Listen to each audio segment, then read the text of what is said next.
हरे कृष्णा।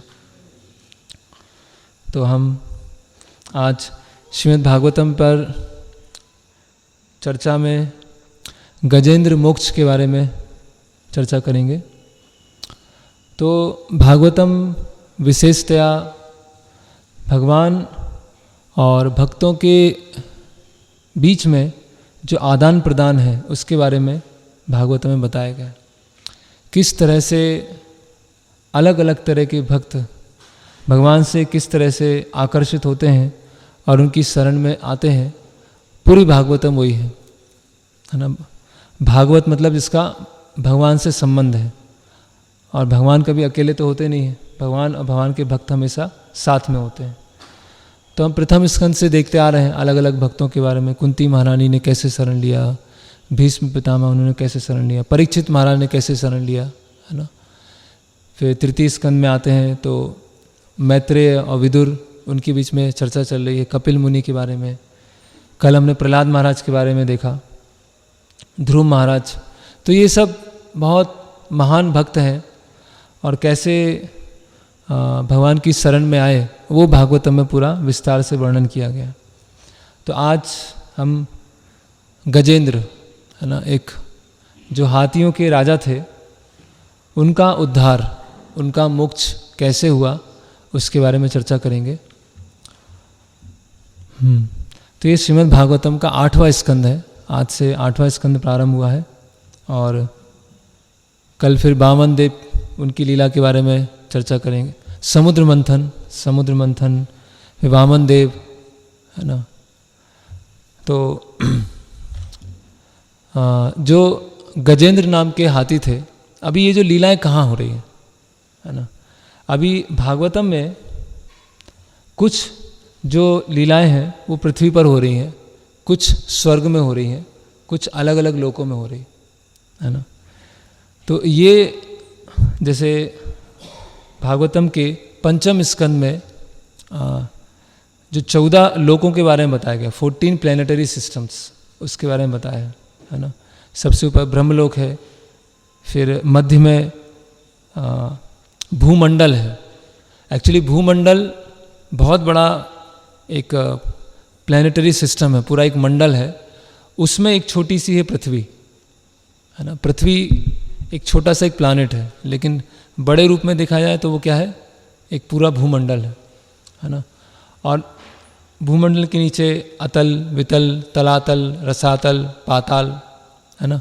फिर पाताल के नीचे क्या है, शेषनाग, है ना। शेषनाग जो है अपने फन पर पूरे 14 लोगों को धारण किए हुए, इस तरह से धारण किए हैं जैसे किसी व्यक्ति के सिर पर एक सरसों का बीज होता है, उस तरह से वो धारण किए। मतलब उनको सिर में रखने में कोई भार कुछ महसूस हो ही नहीं रहा। और फिर जो अनंत शेष है उसके नीचे क्या है, कच्छप, कछुए। अभी ये लगेगा, लोग जब ये सब वर्णन सुनते हैं तो लगता है अरे ये तो माइथोलॉजी है, दंत कथा है। अभी सांप के ऊपर एक 14 लोक हैं, सांप के नीचे कछुआ है, तो ये किसने देखा, है ना। और भूमंडल के बारे में हम देखेंगे तो भूमंडल के मध्य में क्या है, सुमेरु पर्वत है। और सुमेरु पर्वत के चारों ओर क्या है, 7 आइलैंड्स हैं, 7 क्या है, द्वीप है ना। जैसे आज भी प्रसिद्ध है दक्षिण भारत में जैसे उडुपी क्षेत्र है ना। तो उडुपी में पूछेंगे कि आपका गोत्र क्या है, तो बताएंगे गोत्र। फिर पूछेंगे आप कौन से स्थान से हैं, तो बोलेंगे जम्मू द्वीपे, है ना, भारतवर्षे, भारत खंडे, ये क्षेत्र है और यहाँ पर मैं भगवान विष्णु को अर्पण कर रहा हूँ, है ना। ऐसा नॉर्थ में तो इतना नहीं है, उत्तर भारत में नहीं है, लेकिन दक्षिण भारत में हम जाएंगे और कहीं कोई भगवान को कुछ ऑफरिंग कर रहे हैं तो आपकी पहले पूरा पहचान पूछेंगे कि आप कहाँ पर खड़े हैं।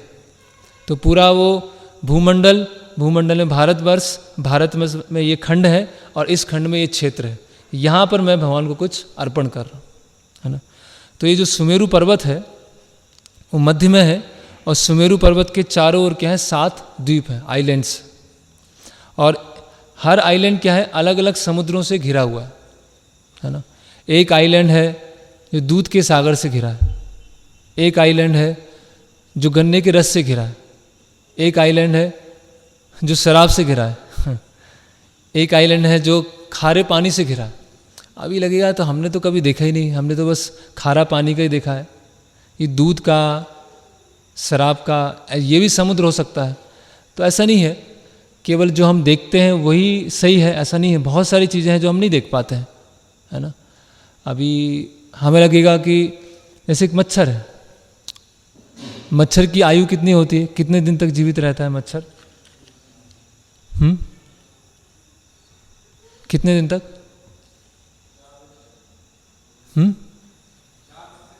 हाँ, ऐसे 3 से 7 दिन, ऐसे 3 से 7 दिन। भोपाल के मच्छर ज़्यादा रहते होंगे। तो अभी 3 से 7 दिन है। उन 7 दिनों में वो जन्म भी हो गया उसका, वो बड़ा भी हो गया, उसकी मैरिज भी हो गई होगी, उसके बच्चे भी हो गए, वृद्ध भी हो गया और मृत्यु भी हो गई। कितने दिन में? 7 दिन में। अभी जो मनुष्य के लिए 7 दिन है वो मच्छर के लिए 100 दिन है, 100 साल है। मच्छर का जो 100 साल है वो मनुष्य का 7 दिन है। और मनुष्य के जो 100 साल है वो ब्रह्मा जी के लिए क्या है? बिल्कुल क्षण भर है। मतलब जैसे हमारे लिए मच्छर है वैसे देवी देवताओं के लिए हम मच्छर है ना। और जैसे हम देखते हैं कुछ चींटी है ना, चींटी किसी कुछ मीठा कुछ गिरा हुआ है, कुछ चाशनी गिरी हुई है, तो चींटी वहाँ पर गई और उसमें पूरी से लिपट गई और उसकी मृत्यु हो गई वहाँ पर, है ना। तो चींटी के लिए वो जो पूरी चाशनी है वो क्या है? एक समुद्र की तरह है। तो अभी मनुष्य ने देवी देवताओं को नहीं देखा है, तो मनुष्य सोचता है कि ये 100 साल है मैं ही सबसे क्या हूँ? महान हूँ, है ना, और बाकी सब क्या है? तुच्छ योनियाँ है। लेकिन देवी देवताओं की दृष्टि में या ब्रह्मा जी की दृष्टि में हमारा जीवन क्या? बहुत ही तुच्छ। जैसे और हम देखें बारिश में कुछ कीड़े होते हैं, है ना, जिनकी आयु कितनी होती है? कुछ घंटे, है ना। रात में उनका जन्म होता है, बड़े होते हैं, पूरा उनका जीवन चक्र चलता है और सुबह उनकी मृत्यु हो जाती है। हम देखेंगे घर में साफ झाड़ू लगाएंगे तो बहुत सारे कीड़े मकोड़े गिरे हुए मिलते हैं। तो उनकी आयु कितनी थी? कुछ घंटे। लेकिन वो जो कीड़े हैं उनके लिए वो आयु कितनी? 100 साल है। हर व्यक्ति की आयु 100 साल है, लेकिन वो क्या? रिलेटिव है, वो सापेक्षिक है। तो जैसे हमारे लिए वो कीड़े की आयु है, वैसे ब्रह्मा जी देख रहे हैं मनुष्य की आयु इतनी छोटी है, कुछ समय में निकल जाएगी, उसी में वो इतनी सारी अलग अलग तरह की योजनाएं बना रहे हैं। मतलब ये तो क्या है? मूर्खता है। तो इसी तरह से ये जो गजेंद्र मोक्ष की लीला है, ये 7 में से एक द्वीप है वहाँ पर हुई। ये भारत खंड में नहीं हुई है, एक दूसरे द्वीप में हुई है, जहाँ पर लोगों की आयु कितनी है? 5000 साल है ना। अभी ये नहीं कि वो कैसे संभव है, हमने तो नहीं देखा है। तो उसी तरह से हमें उस सापेक्षिक रिलेटिव समझना पड़ेगा, तो हम जान पाएंगे ऐसे भी द्वीप हैं। तो जो गजेंद्र है हाथियों के राजा, है ना, तो वहाँ पर जो द्वीप था, आइलैंड था, वहाँ पर एक पर्वत था जिसका नाम था त्रिकूट, त्रिकूट पर्वत। तो गजेंद्र जो हैं अपने मित्रों के साथ, अपने सगे संबंधियों के साथ, है ना, उनकी पत्नी है उनके साथ, अपने बच्चों के साथ, और सारा जो झुंड है एक साथ जा रहा था, जंगल में घूम रहा था, है ना। और जंगल में जो राजा था ये गजेंद्र, है ना, उसमें बहुत अभिमान था, है ना। मतलब इतना अभिमान था और इतना शक्तिशाली था कि वहाँ पे जो शेर थे, चीता है, जो भी जंगली जानवर हैं, वो भी हाथी से डरते थे। सामान्यतः शेर और चीता नहीं डरते हैं, लेकिन ये जो हाथी था बहुत शक्तिशाली था। तो ये जंगल में चल रहा था और कुछ किसी भी चीज़ की परवाह नहीं कर रहा था। पेड़ आ रहे हैं, लताएं हैं, कुछ फल लगे हुए हैं, फूल लगे हुए हैं, कुछ नहीं, वो चलता जा रहा है, चलता रहा है। जो भी उसके सामने आ रहा है उसको रौंदते हुए जा रहा है और चलता जा रहा है, ठीक है। फिर हाथी, बाघ, सिंह, सांप, जो भी जंगल के भयानक जानवर थे, वो सब गजेंद्र से क्या डरते थे, है ना। कोई भी उसके आसपास नहीं आते थे। जैसे गजेंद्र दिखता था सारे जानवर भाग जाते थे। तो ये जो गजेंद्र था काफ़ी इस प्रभावशाली था, है ना, बहुत ही इन्फ्लुएंशियल था। फिर आगे क्या होता है, फिर छोटे छोटे जो जानवर थे, है ना, इसमें बताया है लोमड़ी, भालू, सुअर, बंदर, खरगोश, हिरन, ये सब नहीं डरते थे, है ना। ये गजेंद्र के पास में भी नहीं आते थे और डरते भी नहीं थे, है ना। तो गजेंद्र ने अपनी ऐसे एक जंगल में क्या एक प्रतिष्ठा बना के रखी थी, है ना। तो हम देखते हैं कि ये जो प्रभावशाली होना, है ना, या प्रतिष्ठा का गुण होना, ये सभी जगह है, सभी योनियों में है ना। जैसे हम देखते हैं कि प्रभुपाद अपने कई प्रवचनों में बताते हैं कि कोई गली में बहुत सारे कुत्ते हैं तो उसमें कुत्तों का एक सरदार होगा, है ना, उसकी भी एक गली में क्या होगी, धाक होगी। वो ऐसा भौंकेगा कि सब डर जाएंगे। तो वो भी एक बहुत ही प्रेस्टिजियस पोजीशन पर, है ना, कि इस गली में मेरी चलती है ना। ऐसे प्रभुपाद अपने लेक्चर में बताते हैं कि सुअर है ना, तो सुअर में भी ये मानसिकता है कि मैं शहर के सबसे अच्छे गटर में हूँ, है ना, सबसे अच्छा फ्रेश ब्रेकफास्ट मैं खाता हूँ, मेरा बहुत अच्छा परिवार है। तो ये जो भावना है सब जगह है, उसका जो रूप है वो चेंज हो जाता है, बस वो परिवर्तित हो जाता है ना। किसी का भी समाज ले लें, किसी भी इस प्रजाति का, किसी भी स्पीसीज का ले लें, तो सब में ये भावना है ना, बड़ा, है ना, प्रेस्टीज। जैसे यहाँ पर गजेंद्र के उसमें हम देख रहे हैं कि गजेंद्र से सब डर रहे हैं, है ना, सारे जंगल के लोग थरथरा रहे हैं, है ना।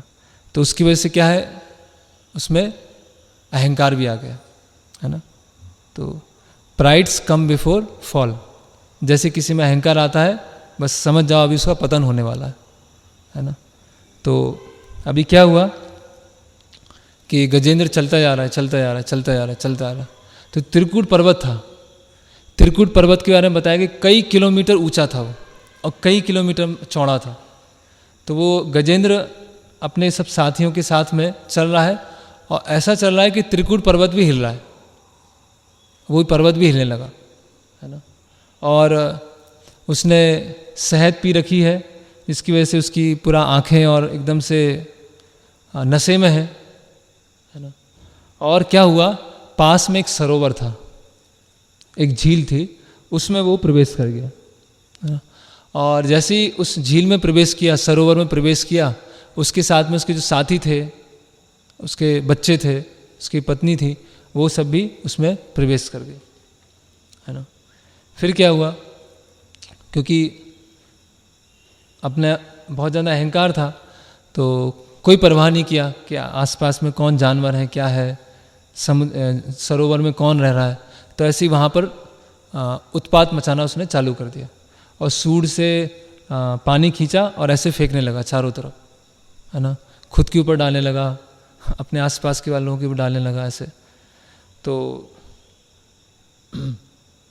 तो गजेंद्र मतलब क्या है, किसका प्रतीक है, मोटी बुद्धि। कई लोगों की मोटी बुद्धि होती है ना, कुछ भी अंदर जाते ही नहीं है शरीर बहुत बड़ा है, लेकिन शरीर बड़ा है लेकिन बुद्धि बड़ी नहीं है। बुद्धि क्या है, छोटी है, उस पर आवरण जो है इतना ज़्यादा है कि उसके अंदर कोई शब्द जाते ही नहीं है, वो शब्द जाएगा और लौट के आ जाएगा, ऐसा होता है। तो यहाँ सुखदेव गोस्वामी बता रहे हैं कि जो गजेंद्र था वो आध्यात्मिक ज्ञान से विहीन था, उसके आध्यात्मिक ज्ञान कुछ नहीं था, है ना। और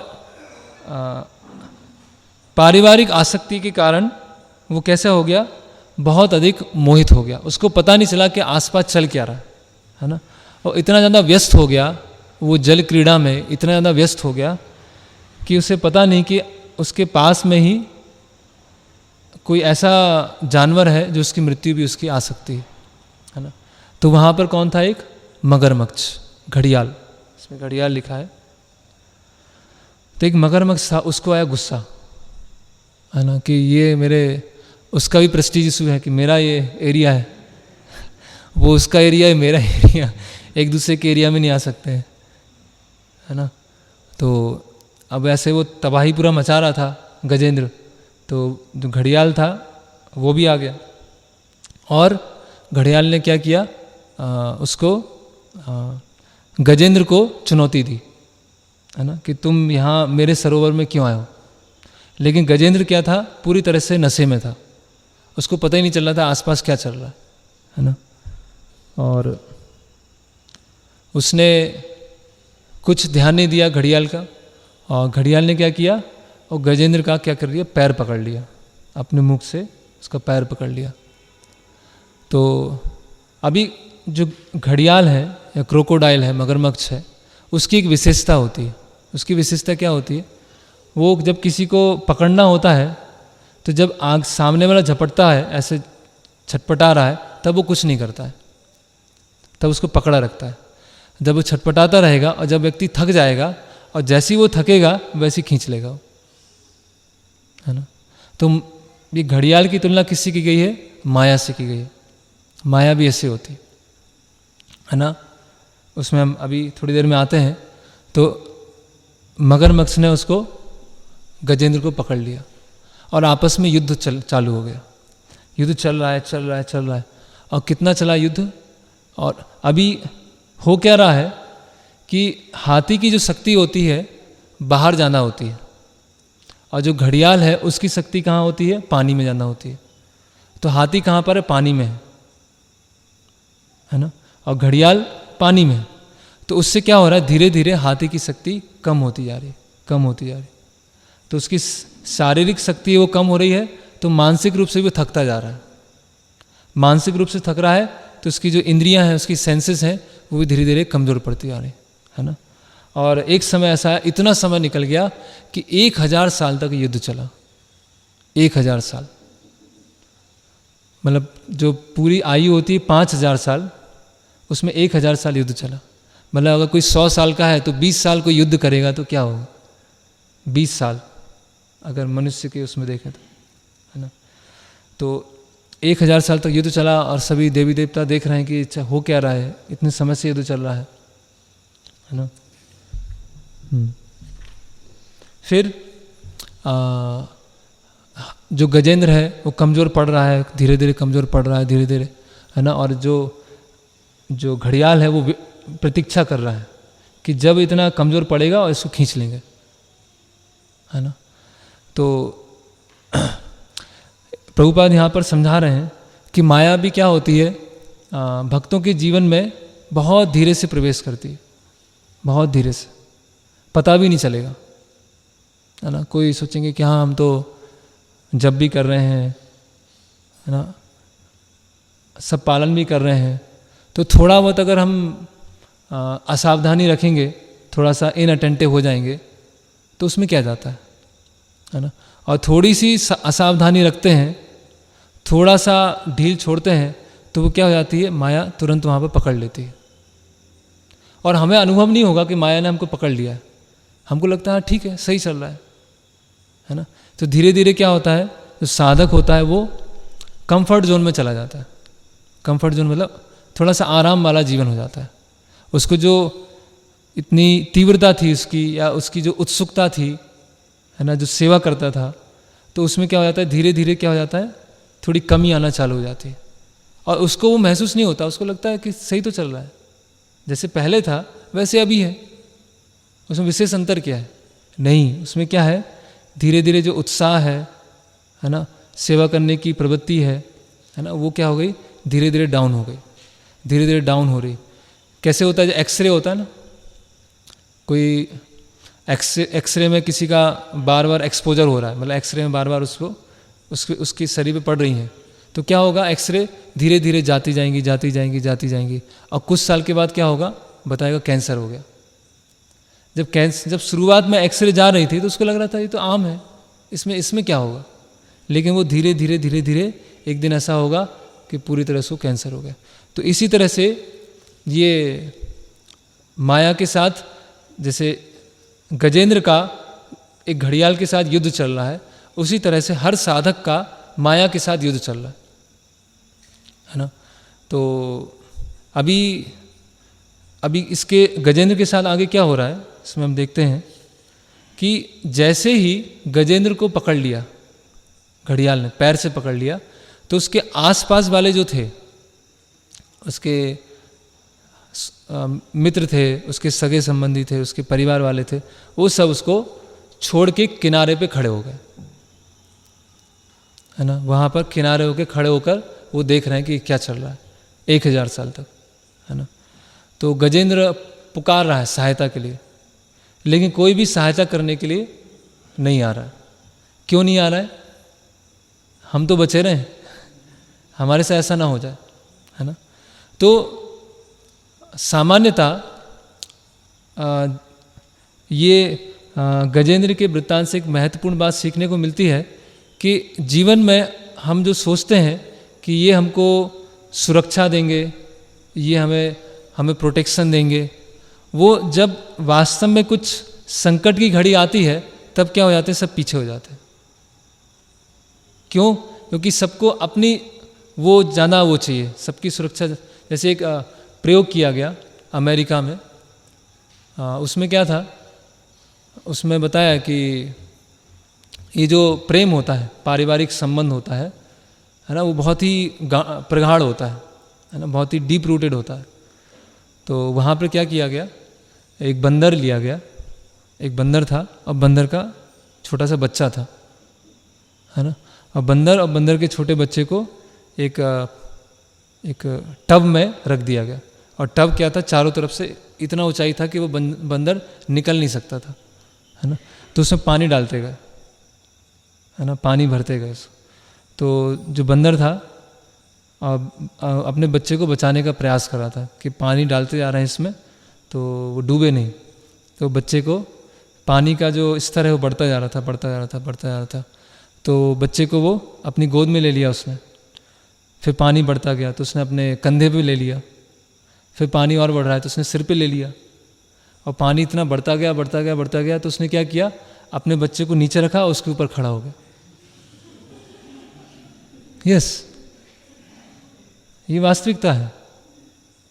तो ये हर किसी को अपनी जान सबसे ज़्यादा प्यारी है ना, सब अपनी सुरक्षा पहले देखते हैं।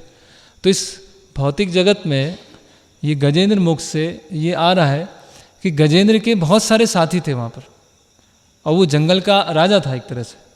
तो इतने सारे साथियों के साथ, इतने सारे लोगों के साथ वो घूम रहा था, लेकिन जैसी संकट की घड़ी आई किसी ने कुछ साथ नहीं दिया, है ना।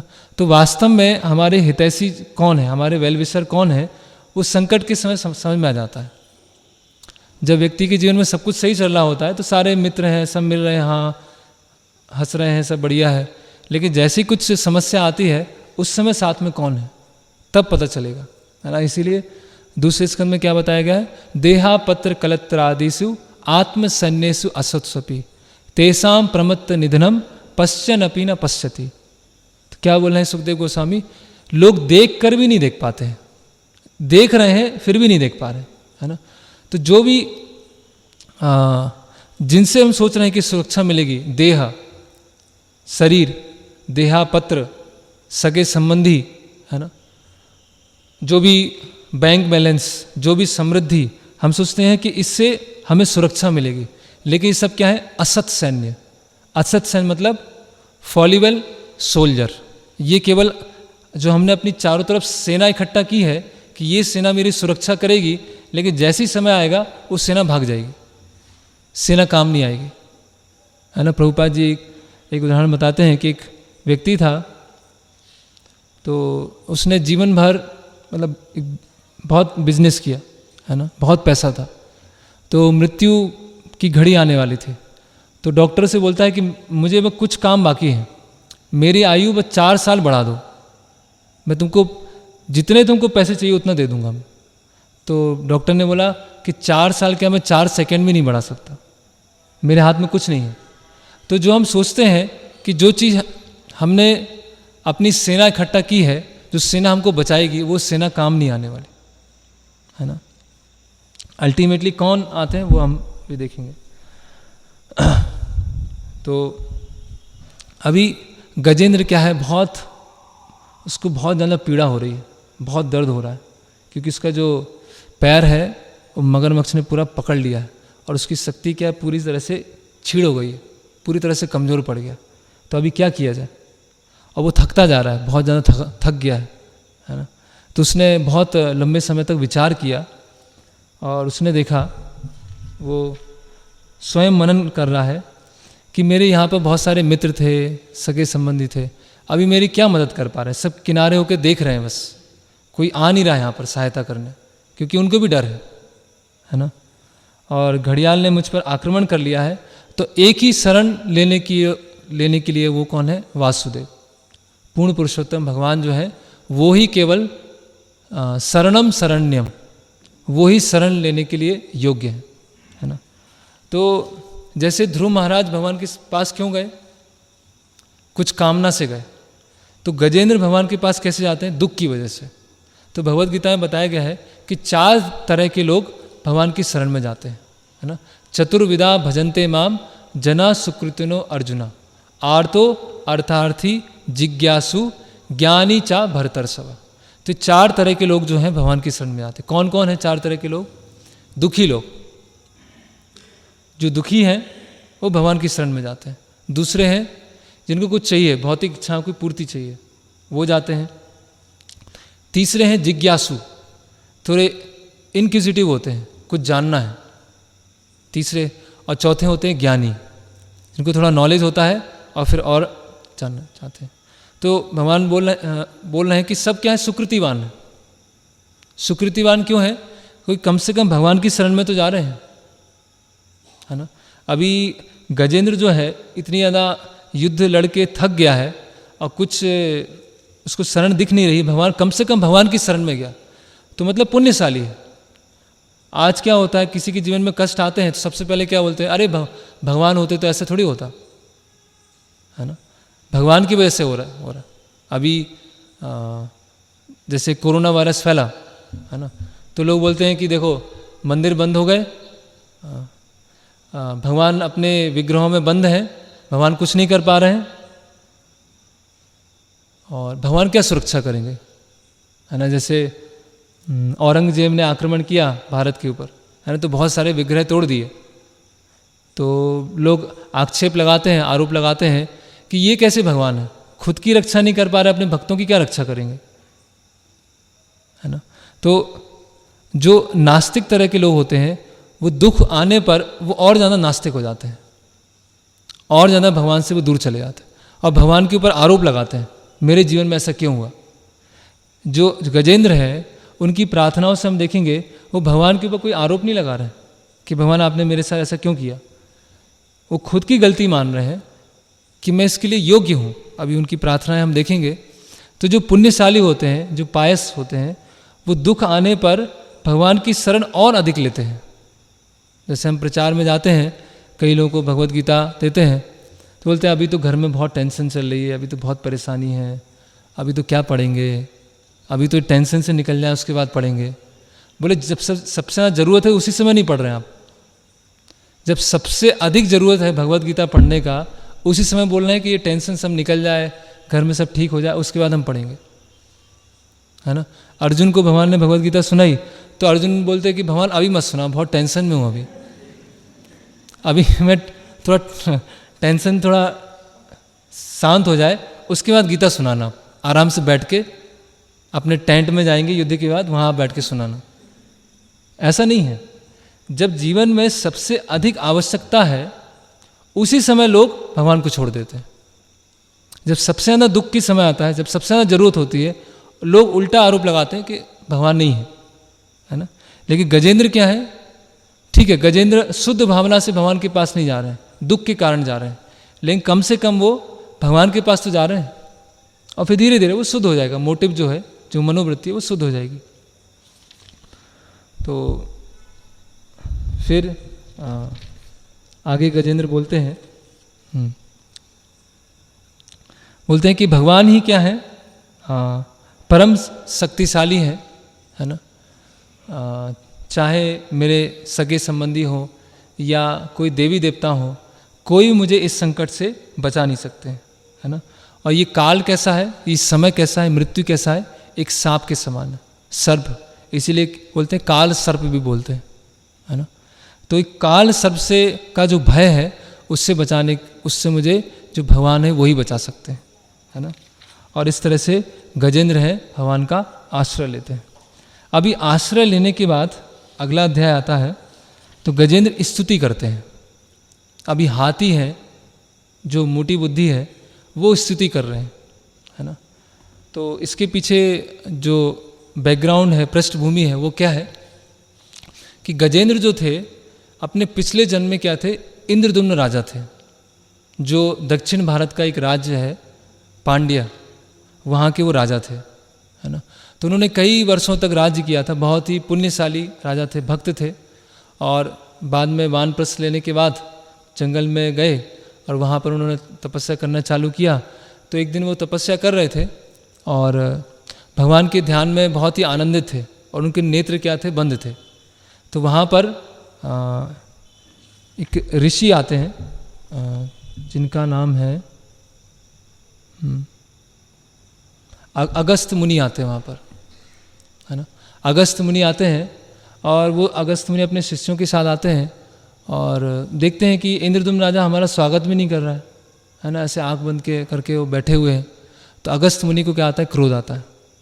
और जैसे ही क्रोध आता है तो बोलते हैं कि तुम्हें अपने स्थिति का बहुत ज़्यादा अभिमान हो गया है, इसीलिए तुमको अगला जन्म कैसा मिलेगा जिसमें तुम्हारी जो बुद्धि होगी बहुत ही मंद होगी, डल हेडेड, है ना। तुम अगले जन्म में क्या बन जाओगे, हाथी बन जाओगे। तो जो इंद्रदुम्न राजा हैं वो क्या बन जाते हैं, हाथी बन जाते हैं, है ना। लेकिन जो भक्त होते हैं, जो साधु होते हैं, उनका जो श्राप होता है वो भी वरदान में चेंज हो जाता है ना। जो भक्तों का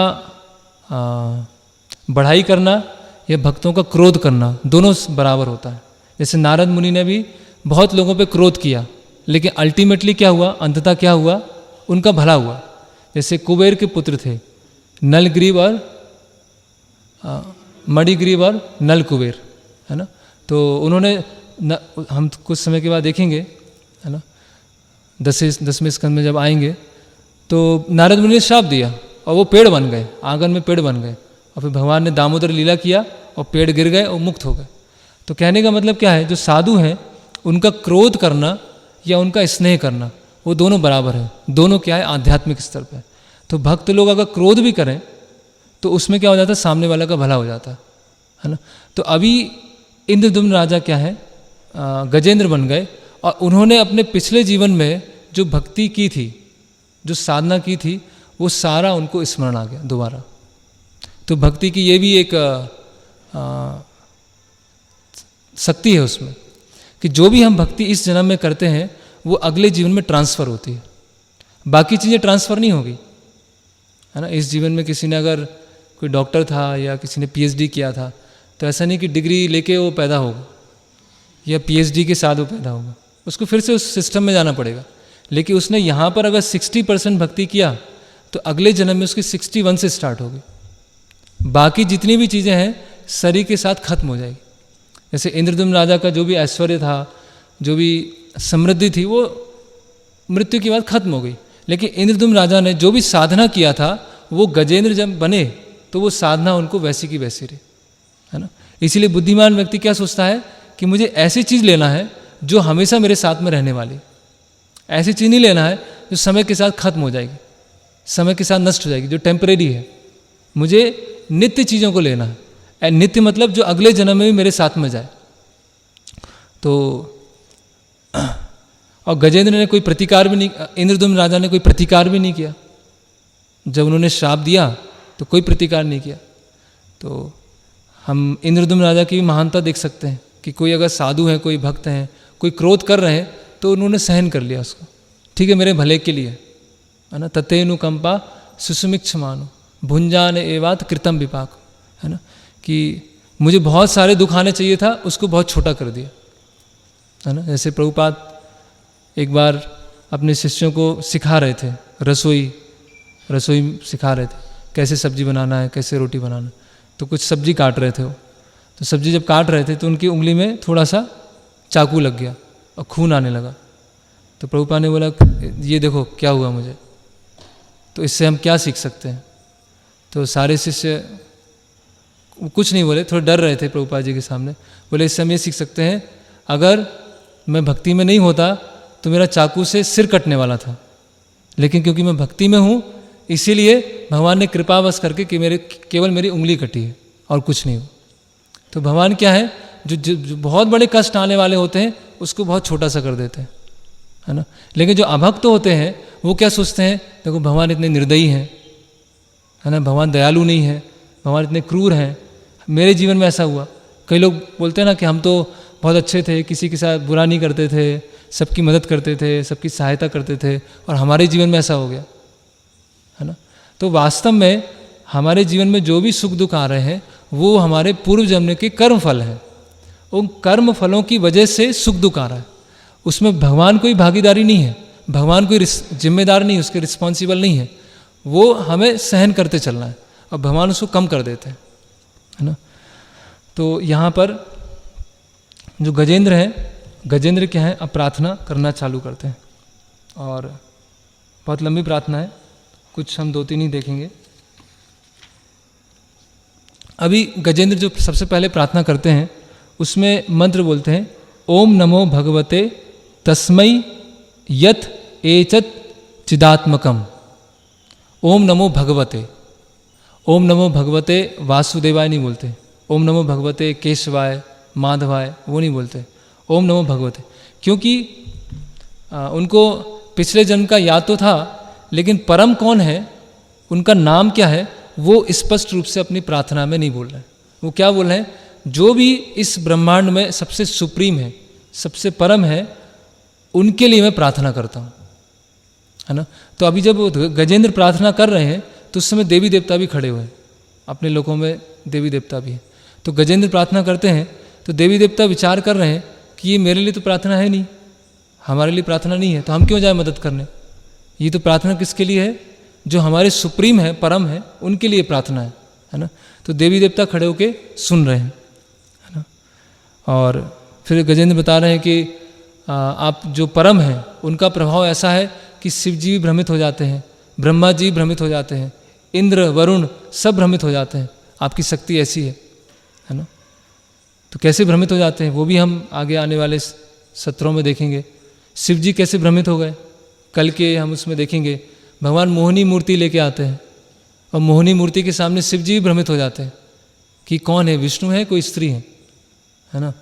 ब्रह्मा जी भी मोहित हो जाते हैं कि भगवान कृष्ण अपने ग्वाल वालों के साथ बैठे हुए हैं और उनका जूठन खा रहे हैं, तो ब्रह्मा जी सोचते हैं कि भगवान है क्या है। इंद्र भ्रमित हो जाते हैं, इंद्र भगवान गोवर्धन उठाते हैं, तो देवी देवता भी भगवान को नहीं समझ पाते हैं। तो गजेंद्र बोल रहे हैं कि मैं तो बहुत मोटी बुद्धि वाला हूँ, मैं तो हाथी हूँ, शिव जी नहीं समझ पा रहे हैं आपको, ब्रह्मा जी नहीं समझ पा रहे हैं, इंद्र नहीं समझ पा रहे हैं, तो मैं क्या समझूंगा, है ना। तो इस तरह से गजेंद्र क्या है, बहुत ही विनम्रता से भगवान को ये प्रार्थनाएं अर्पण कर रहे हैं, है ना। फिर गजेंद्र बोल रहे हैं कि यद्यपि आपके जो शुद्ध भक्त हैं वो आपसे कुछ कामना नहीं करते हैं, कुछ मांगते नहीं हैं, है ना, और आपकी सेवा करने में ही उनको दिव्य आनंद प्राप्त होता है, लेकिन मेरी स्थिति ऐसी है कि मुझे कुछ मांगना पड़ रहा है आपसे, क्योंकि मैं बहुत बड़े दुख में फंसा हुआ हूँ, इसीलिए मांगना पड़ रहा है। तो यद्यपि शुद्ध भक्ति में सेवा है जिसमें भगवान से कुछ मांगते नहीं हैं, लेकिन अगर भक्त उन्नत है और भगवान से कुछ मांगना पड़ रहा है तो उनको क्या होती है, ग्लानि होती है, रिग्रेटफुल फील करते हैं, क्यों मुझे भगवान से मांगना पड़ रहा है। भगवान सब जानते हैं, ऐसे पुत्र है, पिता से मांगने की आवश्यकता नहीं होगी, वो पिता जानते हैं उसको कब क्या चाहिए, है ना। तो उसी तरह से जो भक्त हैं जानते हैं भगवान परमात्मा रूप में मेरे हृदय में है और भगवान सब कुछ जानते हैं, लेकिन फिर भी गजेंद्र क्या बोल रहे हैं कि मैं ऐसे स्तर पर नहीं हूँ, है ना, और मुझे आपसे मांगने में, ये दुख से छुटकारा होने में मुझे बहुत ग्लानि महसूस हो रही है ना, लेकिन फिर भी मैं आपसे मांग रहा हूँ क्योंकि आप ही एकमात्र आश्रय हैं, है ना। फिर वो आगे की प्रार्थना में बोलते हैं कि मैं किसको प्रणाम कर रहा हूँ, बोलते हैं मैं भगवान वासुदेव को प्रणाम कर रहा हूँ जो कभी नृसिंह देव का भयानक रूप लेके आते हैं, है ना। कभी आप वराह अवतार लेके आते हैं, कभी आप बुद्ध अवतार लेके आते हैं, कभी आप दत्तात्रेय का अवतार लेके आते हैं। तो धीरे धीरे वो प्रार्थनाओं को और विस्तार से बता रहे हैं। तो अभी जैसे ही ये भगवान प्रार्थना सुनते हैं गजेंद्र का, है ना, तो भगवान क्या है, तुरंत वैकुंठ से तुरंत वहाँ पर आ जाते हैं, वो आइलैंड पर, द्वीप पर, है ना, गरुड़ पर सवार हैं भगवान, वहाँ पर आ गए। अभी देवी देवताओं की स्थिति क्या है कि गजेंद्र ने प्रार्थना किया था भगवान के लिए, देवी देवताओं के लिए नहीं किया। तो देवी देवताओं ने सोचा कि हमारे लिए नहीं किया तो हम क्यों जाएं, भगवान जाएं, हम क्यों जाएं।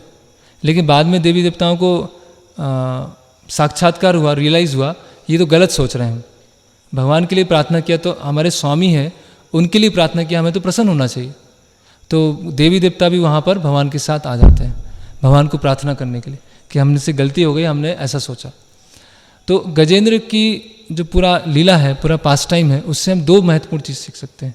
एक तो दुख जब आते हैं जीवन में, उस समय हमारी मनोवृत्ति क्या होना चाहिए, और हमें और दूसरा सीख सकते हैं और किसी का हमें आश्रय नहीं लेना, हमें अनन्य भक्त, एकांत भक्त, एक निष्ठ भक्त, है ना, माम एकम शरणम व्रजा, देवी देवताओं की शरण में नहीं जाना, है ना, क्योंकि देवी देवता भी क्या है, भगवान के भक्त हैं लेकिन मिश्रित भक्त है ना। जैसे उदाहरण के लिए कि कोई भोपाल में प्रधानमंत्री आए और प्रधानमंत्री के साथ में और भी कोई मिनिस्टर है, रक्षा मंत्री है, रेलवे मंत्री है, और हम माला लेके गए और हमने रक्षा मंत्री के गले में पहना दिया और खड़े हैं,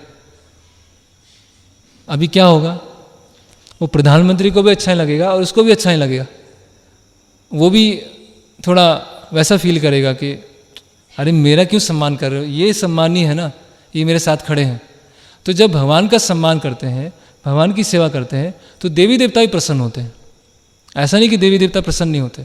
और भगवान की उपस्थिति में अगर देवी देवताओं की पूजा करेंगे तो देवी देवता भी क्या है, खुश नहीं होते, उनको भी शर्म आती है, एम्बेरेस्ड फील करते हैं बहुत ज़्यादा कि हमारे स्वामी ये हैं, हम सेवक हैं और आप सेवक की पूजा कर रहे हो, स्वामी की करना चाहिए, है ना।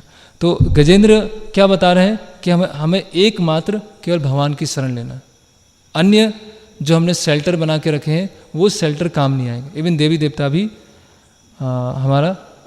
हमारी मदद नहीं कर पाएंगे। और देवी देवता अंततः क्या है, देवी देवता भगवान के अंग हैं, अलग अलग भगवान के अंग है ना। तो जैसे पेड़ की जड़ में पानी डालने से पूरे पेड़ में पानी चला जाता है, अलग से पत्ते में, अलग से शाखा में, अलग से फूल में पानी देने की आवश्यकता नहीं है। उसी तरह से भगवान को संतुष्ट करने से सब संतुष्ट हो जाते हैं। यस्मिन तुष्टे जगत तुष्टे, भगवान को संतुष्ट किया, कृष्ण की सेवा किया, सब संतुष्ट हो जाएंगे। और बाकी लोगों की भी सेवा कैसे करना है कि बाकी लोगों को भी कृष्ण से जोड़ना है ना। जैसे एक बहुत महत्वपूर्ण प्रभुपाद जी का वार्तालाप है। प्रभुपाद जी अहमदाबाद में थे और वहाँ पर एक रिपोर्टर आए, तो बोले आपने साबरमती नदी के किनारे क्यों आश्रम नहीं खोला, आपने शहर के बीचों बीच आश्रम क्यों खोला है ना, वहाँ पर इतने असहाय लोग हैं, आपको उनके बीच में आश्रय खोलना चाहिए, उनको बताना चाहिए। तो प्रभुपाद जी बोलते हैं कि आपको भी उतनी ज़रूरत है, आप भी उतनी असहाय हैं, है ना। फिर बोलते हैं कि उनको खाने की आवश्यकता है, उनको कपड़े की आवश्यकता है, वो गरीब हैं। तो प्रभुपाद बोलते हैं आप भी गरीब हैं, आप क्यों अपने आप को अमीर समझ रहे हैं।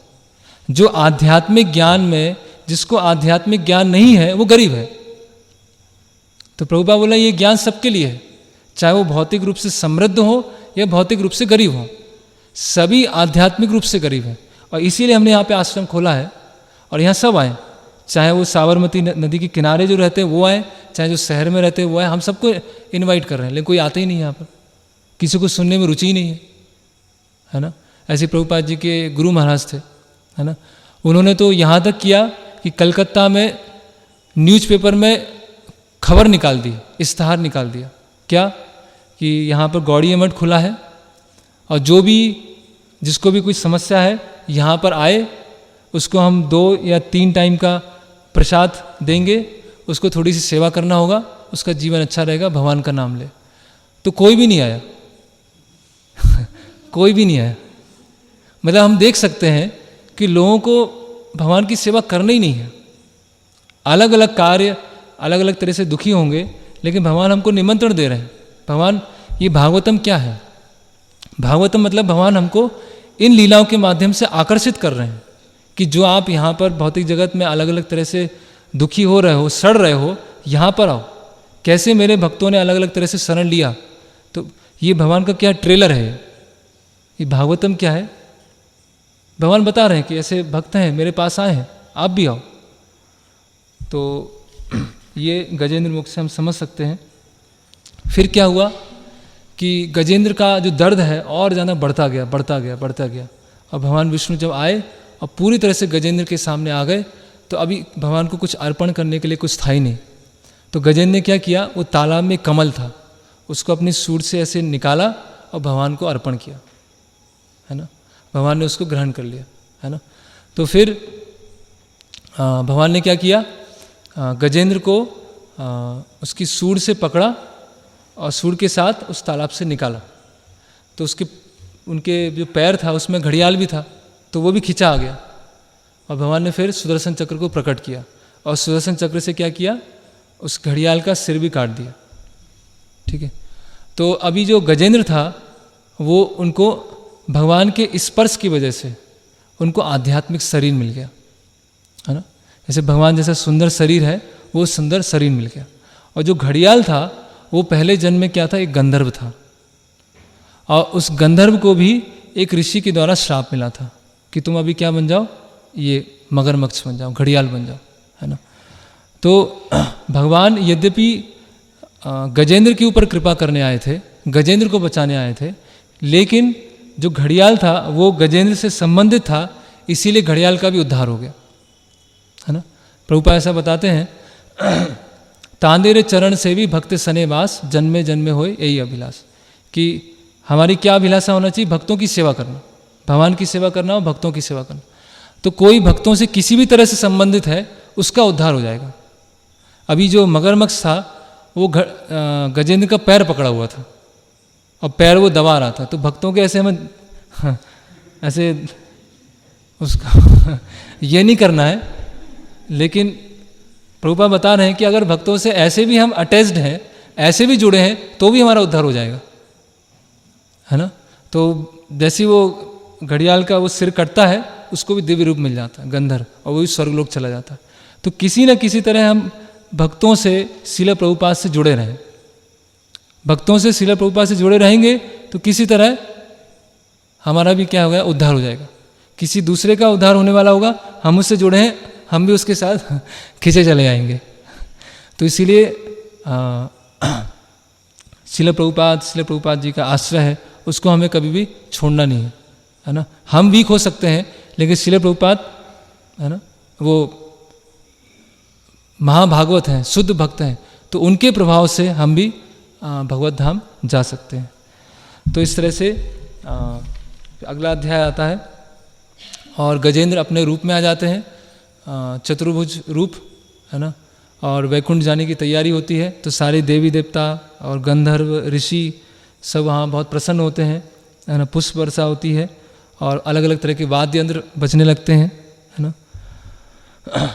और वो जो गंधर्व था मगरमच्छ हू राजा हू, वो भी मुक्त हो जाता है, वो भी वहाँ से चला जाता है। और हू राजा जो भगवान है उसकी प्रदक्षिणा करते हैं, परिक्रमा करते हैं, है ना। और फिर गजेंद्र भी वहाँ से चले जाते हैं और हू राजा भी वहाँ से चला जाता है। तो इस तरह से ये पूरा वृत्तांत होता है। और सुखदेव गोस्वामी बता रहे हैं कि ये वृत्तांत सुनने से, ये वृत्तांत को पढ़ने से, है ना, दुख के समय हमारी चेतना कैसी होनी चाहिए, किस तरह से हमारा दृष्टिकोण होना चाहिए, कैसे हमें भगवान की शरण लेना है, ये गजेंद्र मोक्ष के माध्यम से हम सीख सकते हैं। तो यहाँ पे हम इसको विराम देंगे। हरे कृष्णा। किसी का कोई प्रश्न है तो पूछ सकते हैं जी। हाँ जी, हाँ प्राप्त हो जाता है जी। शुरू से नहीं मिला जी। जी जी जी जी जी जी जी। तो इसीलिए महत्वपूर्ण है, भगवान ऐसी परिस्थितियां बनाते हैं। अगर हमें भक्तों का संग मिल गया तो वो थोड़ा वो जो स्पार्क थी, वो स्पार्क क्या, जो अग्नि है, तुरंत जल जाएगी। और नहीं तो भक्तों का संग नहीं मिला और ऐसी परिस्थिति बनेगी तो उस समय वो जागृत होगा। तो इसीलिए अभी गजेंद्र की पूरी लीला में क्या हुआ कि ऐसे भक्तों का संग नहीं था। गजेंद्र सब किन से घिरे हुए थे, अलग अलग लोगों से घिरे हुए थे जो भक्त नहीं थे, है ना। तो अगर हमें भक्तों का संग मिल गया तो भी तुरंत जागृत हो सकती है। लेकिन भक्ति जो हमने की है वो कभी नष्ट नहीं होगी, वो हमेशा अगले जन्म में जाएगी। तो या तो भक्तों के संग के माध्यम से मिलेगी, या परिस्थिति ऐसी आ जाएंगी तो वहां से आ सकती है। जी।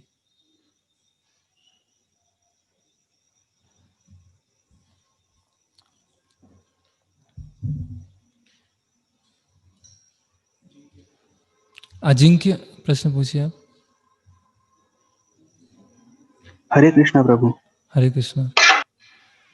प्रभु, हमने हमेशा सुना है कि भगवान को अपना पिता मतलब बताया गया है हर जगह कि भगवान हमारे पिता हैं। हम्म तो हमेशा ऐसा क्यों होता है कि जब परेशानी में रहते हैं तो भक्त पहले भगवान को पुकारता है, उसके बाद ही भगवान आते हैं। जैसे भौतिक जीवन में अगर हम कष्ट में हैं तो भले ही हम अपने पापा पिताजी को पुकारे या ना पुकारे, वो आ जाएंगे सहायता के लिए। तो ऐसा भगवान के केस में क्यों नहीं होता? हाँ हाँ, क्योंकि इस केस में क्या होता है कि हम उनको भूले रहते हैं। भौतिक परिस्थिति में क्या होता है, सुख आते हैं, दुख आते हैं, कुछ परिस्थिति आती है, लेकिन फिर भी हमें अपने जो पिता है उनका स्मरण रहता है, इसीलिए मदद जी। करते हैं। लेकिन यहाँ तो हम पूरी तरह से भूल जाते हैं, मतलब हमें उनकी आवश्यकता ही महसूस नहीं हो रही, उनकी आवश्यकता का अनुभव ही नहीं हो रहा है, इसीलिए भगवान नहीं आ रहे हैं। अगर हमको आवश्यकता का अनुभव होगा तो भगवान आएंगे। अब भगवान, हम देख रहे हैं गजेंद्र ने पुकारा, अब भगवान आए, लेकिन उस पुकार में कितनी तीव्रता होना चाहिए, कितनी उसमें सिंसियरिटी होना चाहिए, वो निर्भर करता है ऐसा। जी प्रभु। हरे कृष्णा प्रभु। जी जी। धन्यवाद। हाँ, दामोदर स्वरूप प्रभु प्रश्न पूछिए।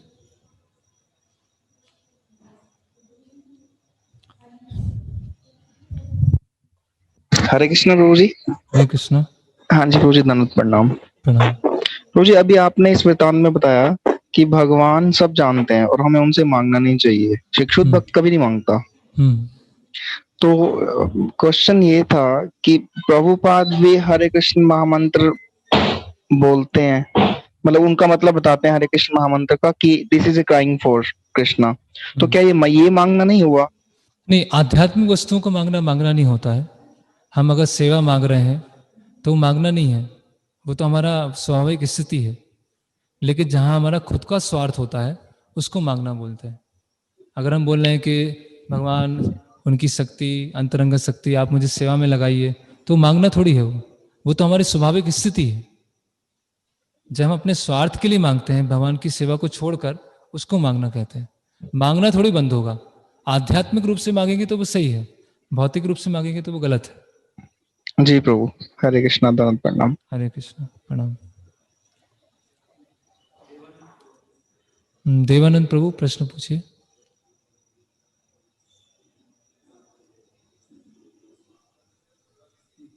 हम्म, हरे कृष्णा प्रभु जी, दंडवत प्रणाम। प्रणाम प्रभु। हरे कृष्णा। हरे कृष्णा। जी। हाँ प्रभु जी, मेरा मेरा दो प्रश्न है। हम्म पहला ये कि जो अपने आचार्य भक्ति विनोद ठाकुर जगन्नाथ भगवान से प्रार्थना किए थे कि हम्म एक पुत्र प्राप्ति के लिए, तो हम्म जगन्नाथ भगवान ने बोला था कि विमला देवी से प्रार्थना करने के लिए। दूसरा, वो वो क्यों ऐसा कि मतलब जगन्नाथ भगवान स्वयं भी दे सकते थे पुत्र।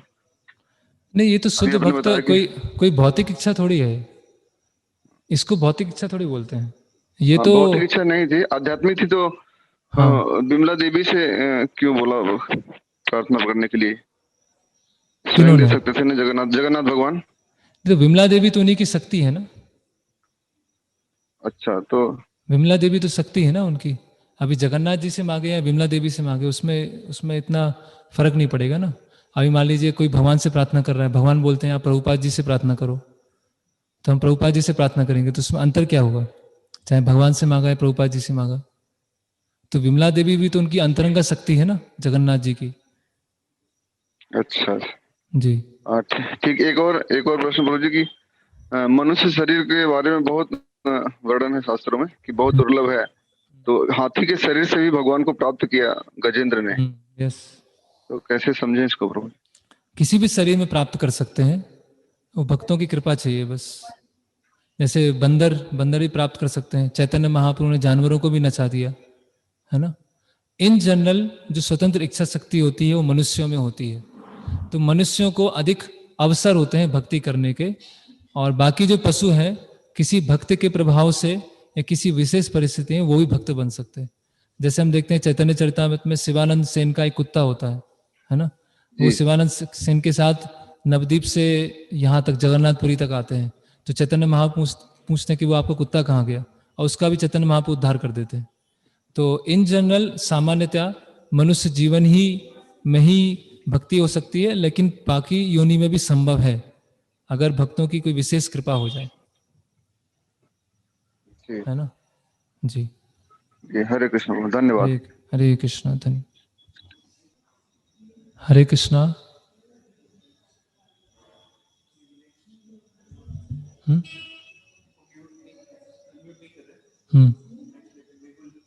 मेहुल प्रश्न पूछ सकते हैं आप।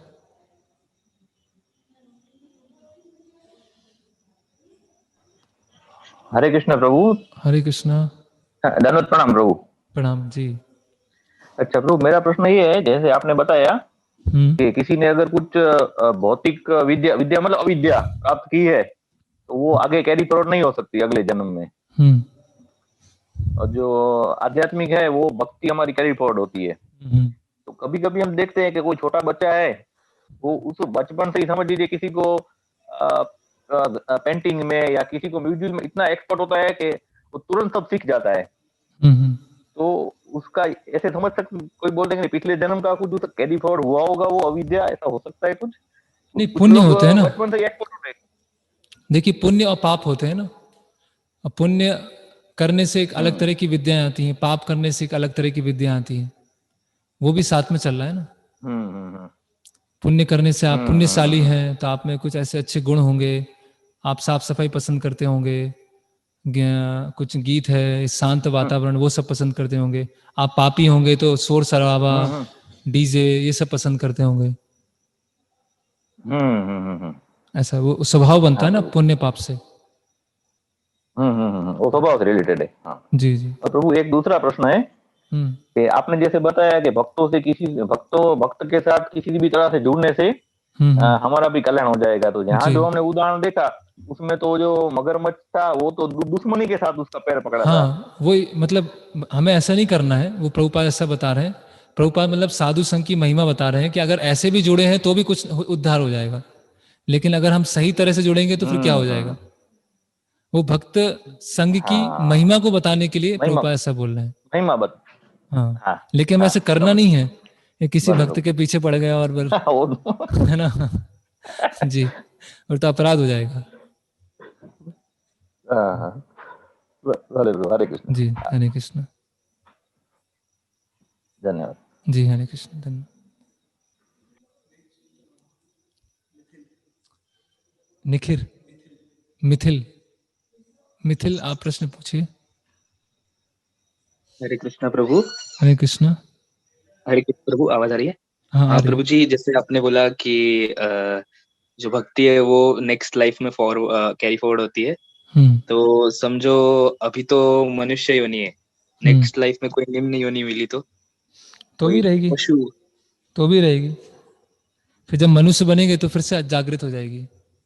और इन जनरल भक्ति करने से निम्न योनि में जाने के चांस कम होते हैं, लेकिन फिर भी अगर अपराध कर दिया है किसी के प्रति, धाम में जाके अपराध कर दिया है, कोई सेवा अपराध बहुत गंभीर हो गया है ना, तो फिर निम्न योनि में जाते हैं। जैसे हम देखते हैं, हमने देखा था ना, भरत महाराज थे, फिर हिरण बने, हिरण के बाद जड़ भरत बने, है ना। तो भक्ति नष्ट नहीं होती है, हम निम्न योनि में जाएंगे, कुछ समय रहेंगे, फिर मनुष्य योनि में आएंगे, तो भक्ति जितनी संचित है वो रहेगी। भक्ति केवल अगर नष्ट होगी तो एक ही तरीका है नष्ट होने का, नष्ट भी नहीं होती है, ढक जाती है, वो है वैष्णव अपराध। अगर वैष्णव वैष्णव, अपराध। हाँ, अगर वैष्णवों के प्रति हमारा अपराध होता है तो फिर भक्ति क्या हो जाती है, ढक जाती है या कभी कभी नष्ट भी हो जाती है। अच्छा, ओके प्रभु। भक्तों से द्वेष करना, मतलब भक्तों से अगर हाँ। द्वेष है, मैं द्वेष की वजह से हम उनका अपमान कर रहे हैं, कुछ भी है, अगर भक्तों से हम द्वेष कर रहे हैं तो भक्ति नष्ट भी हो जाती है।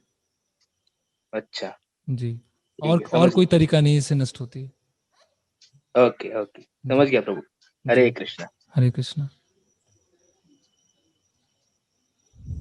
ठीक है, प्रिया माता जी प्रश्न पूछिए। हरे कृष्णा प्रभु जी। हरे कृष्णा।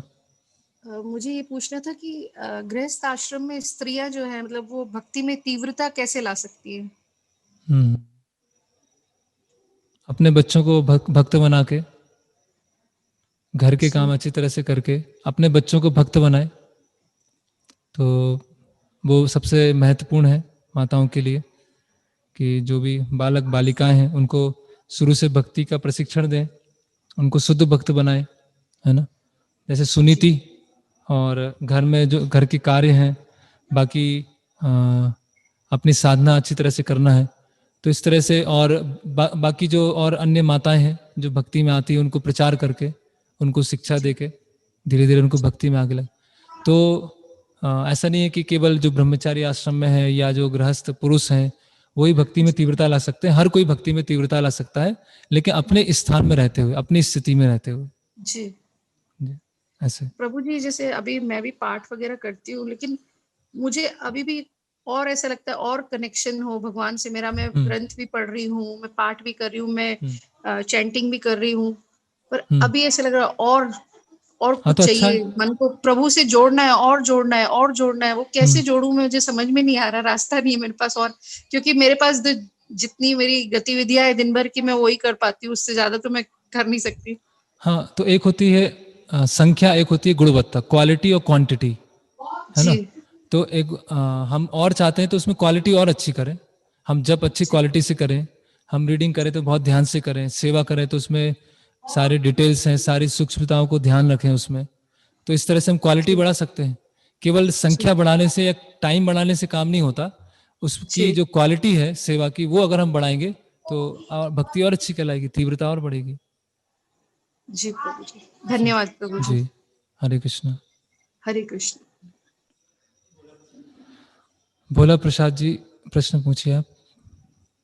हरे कृष्णा प्रभु, दंडवत प्रणाम। हरे कृष्णा, प्रणाम। मैंने प्रभु जी पूरा पूरा आज का लेक्चर सुना है। जी, मुझे ये जानना है कि एक सामान्य भक्त को ये कथा से क्या सीखना चाहिए। मैं दो पकड़ नहीं पा चीजें रहा हूँ, मतलब। हाँ दो हाँ। चीजें हैं। एक तो दुख के समय हमारी मनोवृत्ति क्या होना चाहिए, और दूसरा है कि हमें कैसी भी परिस्थिति आ जाए, केवल भगवान का ही आश्रय लेना और किसी का आश्रय नहीं लेना। ये दो चीजें हम सीख सकते हैं इस वृत्तांत से। हरे कृष्णा, थैंक यू प्रभु। जी, हरे कृष्णा। ठीक है, कौन? अच्छा, ताने। देवानंद प्रभु प्रश्न पूछिए आप। हाँ, हरे कृष्णा प्रभु जी। हरे कृष्णा।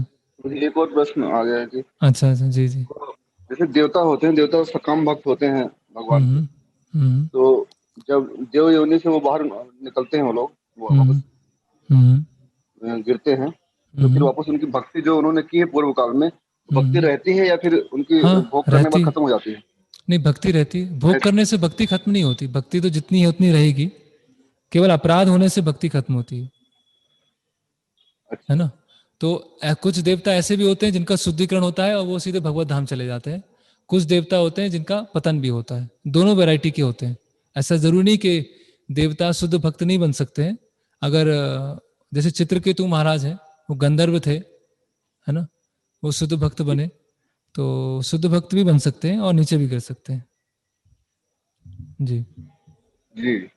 जी, हरे कृष्ण।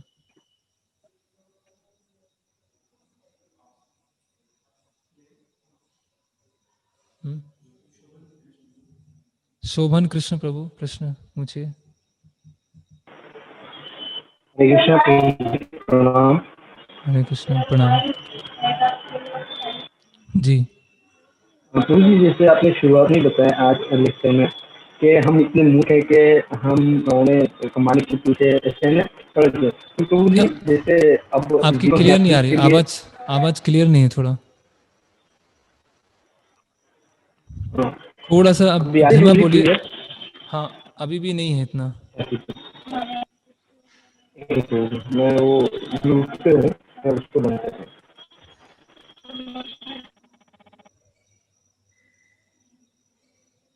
हरे कृष्ण प्रभु जी, अभी आ रही है आवाज? हाँ, अभी आई जी। अच्छा प्रभु जी, जैसे आपने शुरुआत में बताया कि हम लोग जैसे मूर्ख है कि भाई हम लोग भौतिकता में बने रहते हैं, कुछ कमाई के पीछे इसके पीछे पड़े रहते नहीं, हैं। आवाज बहुत प्रभु कट जी, रही है जीवन यापन एक्चुअली। के लिए तो जरूरी है। और हाँ जी, हाँ अभी समझ में आया, जीवन आवाज यापन कट के लिए रही है। जरूरी है। फिर आगे। हाँ, जीवन यापन के लिए ये सब प्रभु जी काम करना भौतिकता में ये तो थोड़ा जरूरी है। प्रभु जी, हम लोग कमा जाएंगे, जॉब करेंगे, कुछ कमाई हाँ करेंगे, और कैसे कर सकते हैं आप हम लोग, और क्या हाँ, वो तो जरूरी है जो जीवन चलते ही यापन के लिए। रहता है, हम नहीं करें लेकिन। हाँ प्रभु जी, आवाज क्लियर नहीं आ रही, वो पूरा प्रश्न मैं समझ नहीं पाया।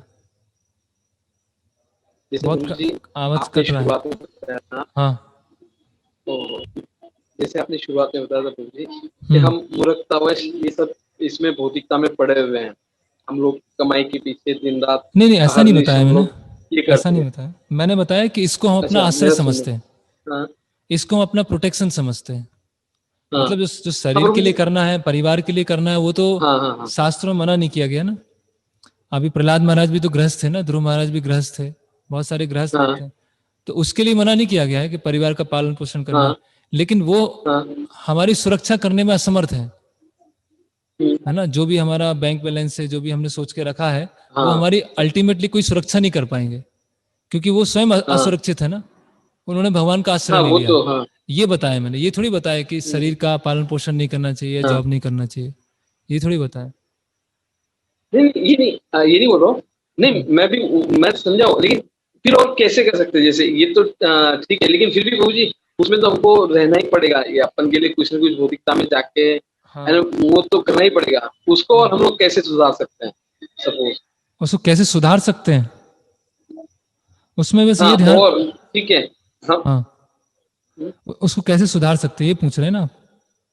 हाँ हाँ हाँ हाँ हाँ जी जी, थोड़ा आवाज के बीच में कट रही है तो मैं सब स्पष्ट समझ नहीं पा रहा हूँ, लेकिन ये है कि जो भी हाँ हम जॉब कर रहे हैं, जो भी हम बिजनेस कर रहे हैं, उसमें बहुत ज्यादा लिप्त ना हो। हाँ ऐसा ना समझे कि बस वही सब कुछ है। और भक्ति के लिए हाँ आवश्यक है उस तरह से हमारा जॉब को अपने आप को ढाले। भक्ति के लिए जो आवश्यक है, अपनी हाँ इच्छाएं हैं, उसको बहुत ज्यादा अनावश्यक रूप से बढ़ाए नहीं। जितनी हमें एक परिवार चलाने के लिए, घर चलाने के लिए आवश्यक है, वो हम करें। अभी क्या हो गया कि लोगों को बहुत ज्यादा लोभ हो गया है, लोभ की वजह से बहुत सारी इच्छाएं हैं, हाँ और इच्छाओं की वजह से बहुत ज्यादा हाँ प्रतियोगिता है, कंपटीशन है। तो इस तरह से अगर हम जॉब और हाँ बिजनेस करना चाहेंगे तो उसका तो कोई अंत है ही नहीं, वो तो पता नहीं कहाँ जाके रुकेगा। तो इच्छाओं को कम रखें, जो भी बेसिक आवश्यकता है उसको पूरी करें। इमरजेंसी के लिए होना चाहिए, जैसे शास्त्रों में बताया गया, इमरजेंसी के लिए हो, और बस इस तरह से हाँ, किया जाए। ठीक है। बहुत बहुत धन्यवाद प्रभु जी, जी, काफी हरे अच्छे से कृष्ण। समझ गया। हरे कृष्ण धन्यवाद। जी। हम्म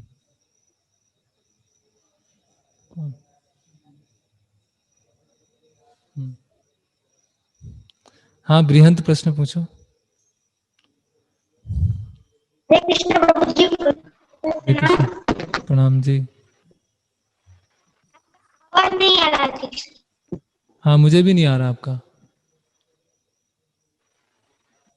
कट आ रहा है प्रभु जी। चलो कोई बात नहीं, आप उसमें प्रश्न लिख दो, व्हाट्सएप भेज देना। व्हाट्सएप चैट बॉक्स में हमने हम्म चैट बॉक्स में हमने लिख दिया है। अच्छा, प्रभु इसमें लिखा है, प्रभु जी भगवान के सुदर्शन चक्र के प्रभाव से घड़ियाल का उद्धार हुआ था, वो क्या भगवत धाम गया था? नहीं, भगवत धाम नहीं गया, वो गंधर्व गया, क्योंकि इसकी भक्ति नहीं थी।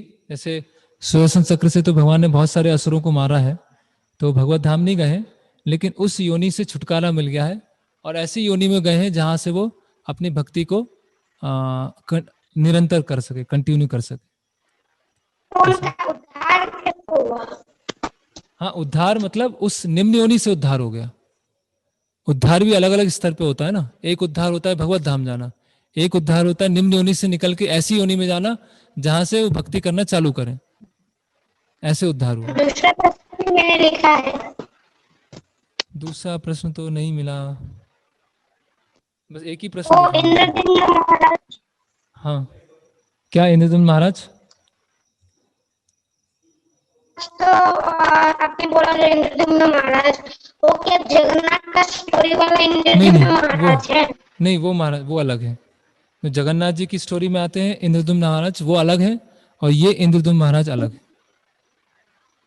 हाँ, उसमें भी तो इंद्रदम्न महाराज होते हैं। हाँ, उसमें भी, जैसे भारत में बहुत लोगों का नाम कृष्णा भी होगा, भारत में बहुत सारे लोगों का नाम बृहंत भी होगा, तो ऐसे इंद्रदम्न नाम भी बहुत लोगों का हो सकता है ना। ठीक है। उद्धार के लिए क्या फिर जन्म लेना चाहिए?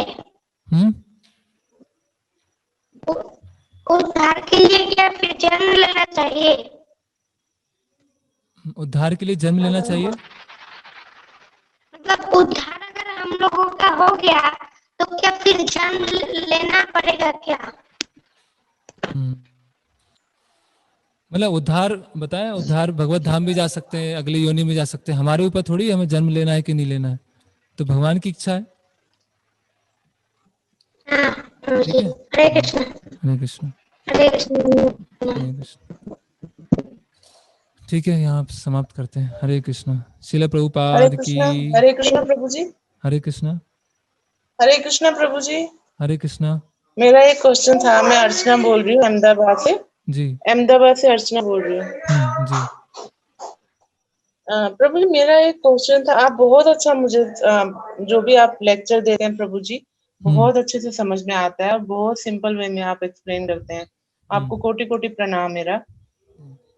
प्रभुपाद जी के तात्पर्य आभार मानती हूँ आपका, इतने सरल वे में आप हाँ, वो तो है ही, वो तो हम पढ़ते ही हैं प्रभु जी। आपका भी बहुत बहुत आभार। भक्तों के और वैष्णव के संग से ही हम आगे बढ़ पाएंगे।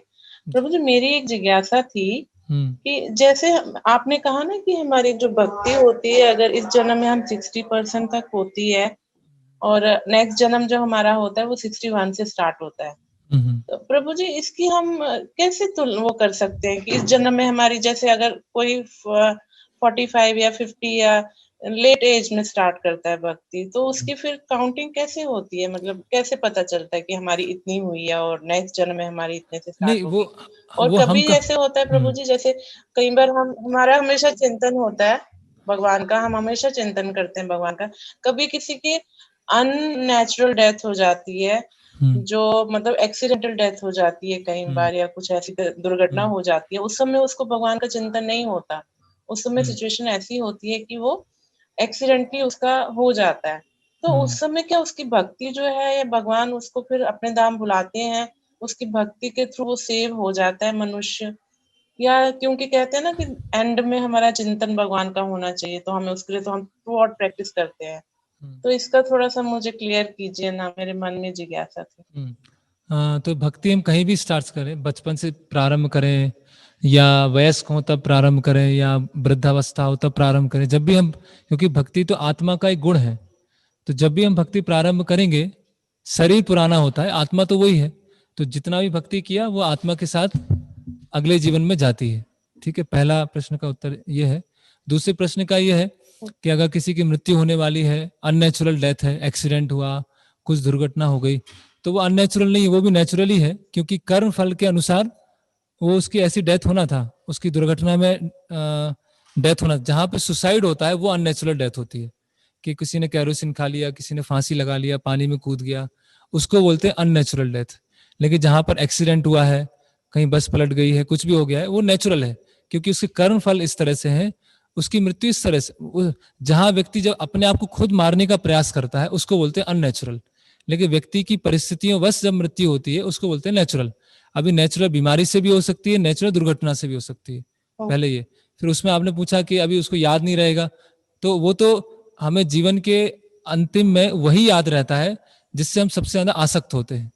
तो जीवन भर जो हमने किया है और जीवन भर हमारी जिससे भी अधिक सबसे ज्यादा आसक्ति हुई है वही हमको स्मरण आता है ना। इसलिए भगवान क्या बोलते हैं, यम यम वापि स्मरम भावम। भगवान ये बोलते मेरा जो बोलते भाव, जो जिस भाव से मृत्यु के समय देह त्याग करता है, तो वो भाव कैसे बनता है, जब हम जो पूरे जीवन भर जो क्रिया करते हैं वो हमको याद आता है, वो उसी के अनुसार हमारा अगला जीवन होता है। ऐसा नहीं हुआ कि मृत्यु बुढ़ापे के अंतिम कुछ 10-15 साल में भक्ति किया और आवश्यक ऐसा भी हो सकता है कि वो 10-15 साल की भक्ति में भी इतनी तीव्रता आ गई और हमें भगवान का स्मरण आ गया, लेकिन सामान्यतः ऐसा नहीं होता है। जो भी हम जीवन भर करते हैं और जिसमें हम सबसे ज्यादा आसक्त होते हैं वो हमको अंतिम में याद आता है। जी ठीक है माता जी, थैंक यू सो मच प्रभु जी। जी हरे कृष्णा, दंडवत प्रणाम। हाँ प्रणाम।